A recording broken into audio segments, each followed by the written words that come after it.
nauumay sa ganyan. Ayaw ko nga eh.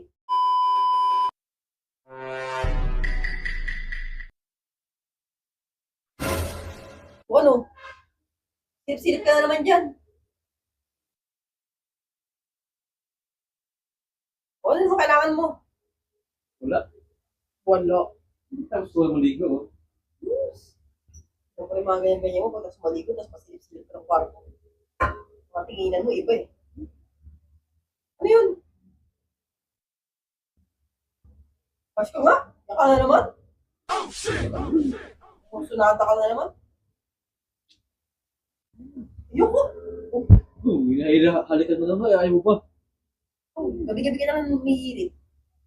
Tapos ako gabi ngayon. Hirit ka naman, ayoko. Ayoko. Papahinga yung tao eh. Ayoko nga. Ulit mo naman eh. Hindi ka nang halik eh. Ikaw, gabi-gabi ka naman gaganyan. Ay, ngayon mo naman ako kahit isang gabi lang. Sabi mo dati. May araw-araw tayo mag-ano. Kung ano. Makapagod din naman ako eh. Yung mga gusto dati. Sabi ko eh. Ayos ka nga. Ayun. Ulit, babe. Papahinga yung tao eh. Ito ka na. Ayun.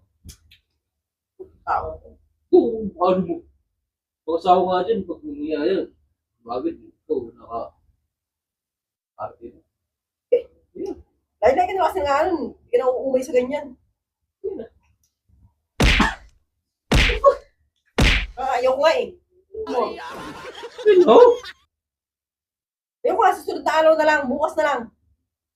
Yan naman yung bukas mo, may isang linggo na naman yan. Ako matulog sa kabilang kwarto. Matatapos ka na maligo, oh. Siya, pakailan ko din. Lagi ka lang naliligo. Huwag na! Doon ka lang sa labas. Doon ka. Doon ka sa labas. Doon matulog sa labas.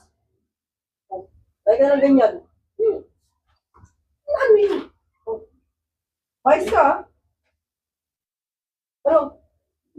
Doon ka na, muna matulog. Doon sa kwarto. Lagi ka lang ganyan. Pinatulog. Buksan mo. Ano yan? Ay, sarap.